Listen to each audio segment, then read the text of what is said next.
और भारतीय बाजार के लिए आज का सेशन कैसा होने जा रहा है।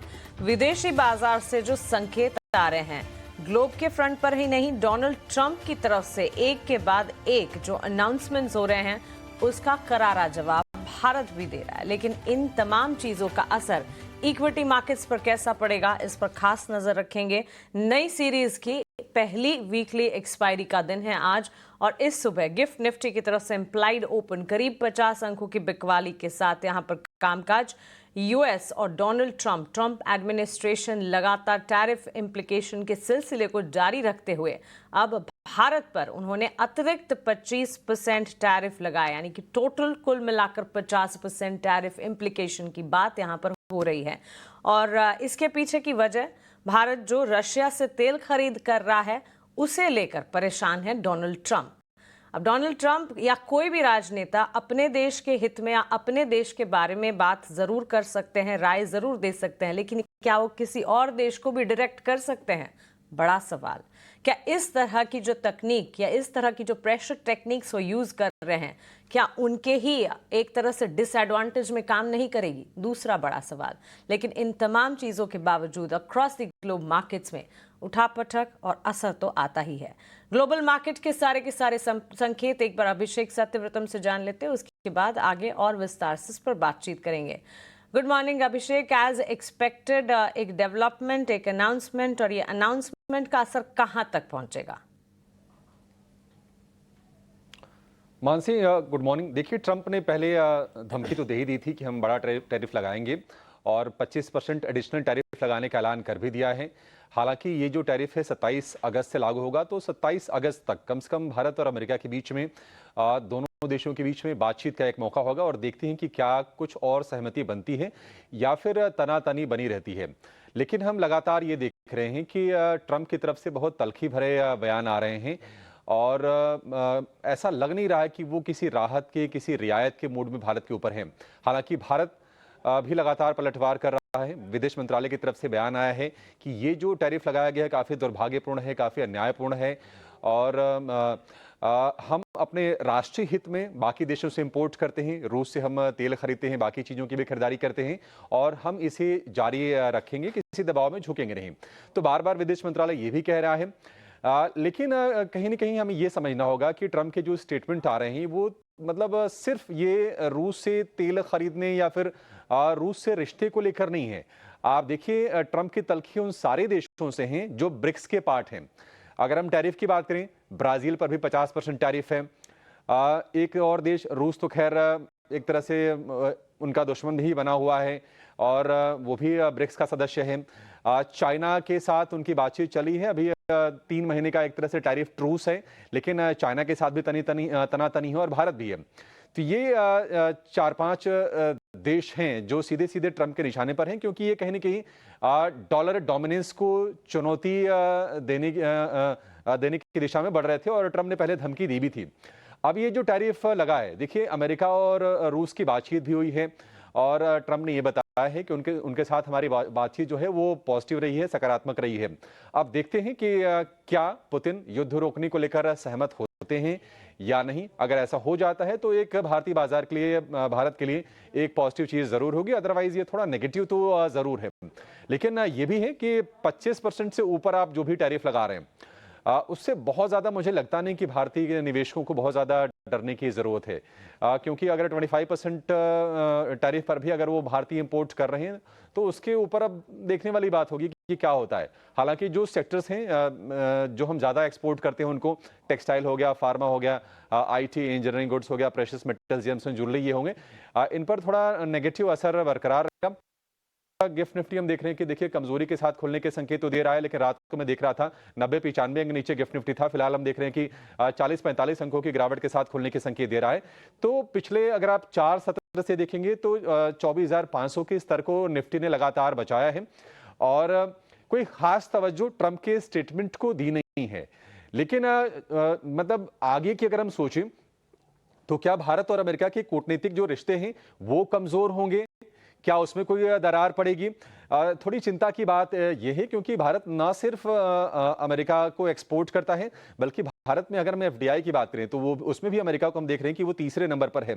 तमाम अमेरिकी कंपनीज हैं जो यहाँ पर कारोबार करती हैं, यहाँ लोगों को एम्प्लॉयमेंट देती हैं। तो ना सिर्फ भारत के बल्कि अमेरिका के भी हित जुड़े हुए हैं। उनकी बहुत सारी कंपनियां हैं जिनके लिए भारत एक बड़ा मार्केट है।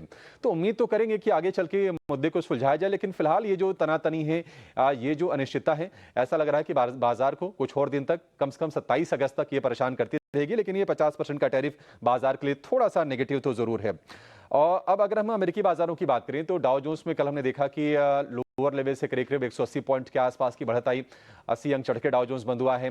टेक्नोलॉजी शेयरों में तेजी रही। नेस्डेक में हमने देखा कि दिन की ऊंचाई पर नेस्डेक बंद हुआ, करीब 250 अंकों के आसपास की तेजी नेस्डेक में रही।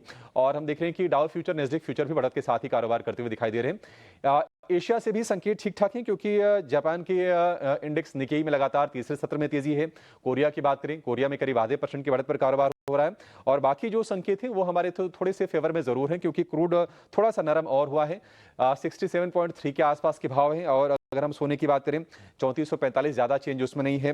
बॉन्ड यील्ड यूएस की 4.24% पर है, ज्यादा चेंजेस उसमें भी नहीं है। और डॉलर इंडेक्स की बात करें तो 98.25 के आसपास है। वो भी ऑलमोस्ट ज्यादा कोई उसमें हम खास चेंजेस देख नहीं रहे। लेकिन ये जो अनिश्चितता है, बाजार को टैरिफ नहीं परेशान कर रही मानसी, बाजार को ये अनिश्चितता परेशान कर रही है। और हो सकता है कि थोड़ा सा और हम इस तरह से टर्बुलेंट सेशंस बाजार के लिए आने वाले सत्रों में भी देखें। बिल्कुल अभिषेक, सही कहा आपने। ये जो अनिश्चितताएं हैं, अनसर्टेनिटीज हैं, कंटिंजेंट सिनेरियोज हैं, ये बाजार को परेशान कर रहे हैं। और इसी के चलते फ्लक्चुएशंस और इसी तरह के सेंटिमेंट्स जो हैं डेवलप होते हुए लगातार मार्केट संभलने की कोशिश करता है। लेकिन हर बार इस तरह के डेवलपमेंट अनाउंसमेंट से फ्रिक्शन आना शुरू हो जाता है। विस्तार से इस पूरे डेवलपमेंट पर बातचीत करने के लिए शिकागो से एंसेट कैपिटल के अनुराग सिंह भी हमारे साथ जुड़ गए हैं। अनुराग, आपसे भी सवाल जवाब का सिलसिला करेंगे, लेकिन एक बार डोनाल्ड ट्रंप ने टैरिफ को लेकर क्या कुछ कहा है ये सुन लेते हैं। As you know, we put a 50% tariff on India on oil. They're the second largest. They're very close to China in terms of the purchase of oil from Russia. But so I don't know if that had anything to do with it. But we've had very productive talks today. Yes, ma'am. Well, we'll determine that later. But right now they're paying a 50% tariff. It's only been 8 hours. So let's see what happens over the next. Yeah, you're going to see a lot more. So this is a taste of You're going to see a lot more. You're going to see so much secondary sanctions. और अब एंसेट capital के अनुराग सिंह से इस पूरे के पूरे मसले पर उनकी राय, उनकी एनालिसिस समझने की कोशिश करते हैं। Anurag, good morning from India and good evening to you. ये डेवलपमेंट इस वक्त जो होता हुआ दिख रहा है, भारत पर ट्रंप ने 50% टैरिफ अनाउंसमेंट्स कर दिए हैं और रूस से तेल खरीदने के चलते ये अतिरिक्त टैरिफ का अनाउंसमेंट हुआ है। क्या लगता है आपको अनुराग, किस तरह से ये इम्पैक्ट करेगा ट्रेड को, एक्सपोर्ट्स को, स्पेशली ऑयल रिलेटेड सेक्टर्स को? और क्या अब समय आ गया है कि ग्लोबल ट्रेड अलायंस को शिफ्ट करने के बारे में हम सोचें? Mansi, good morning to you and listeners.